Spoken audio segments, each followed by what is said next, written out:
Alisin ang mga gumagambala. Ako si Risa Singson Kaupeng, Editor-in-Chief ng Kerygma Magazine. Magkape at pandasal muna tayo.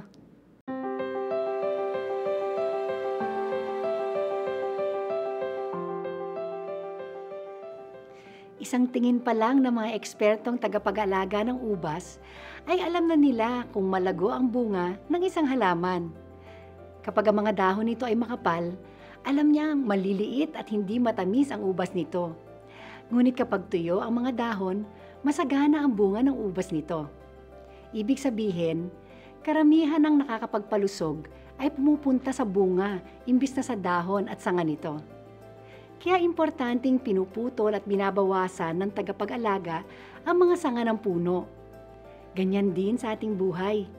Kapag ang ating pinagkakaabalahan ay mga makamundong bagay, wala na tayong natitirang oras at lakas upang pangalagaan ang mga bagay na spiritual, mga bagay na nagpapalago sa ating kaluluwa.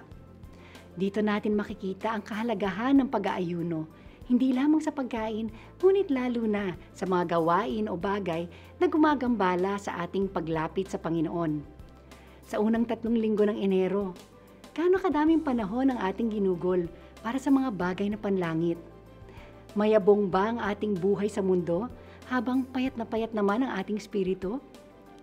Kaibigan, huwag nating limutin na tayo'y nilikha ng Diyos hindi lang para sa mundong ito, ngunit para makasama siya ng walang hanggan. Ating sikapin na marating ang ating tunay na destinasyon.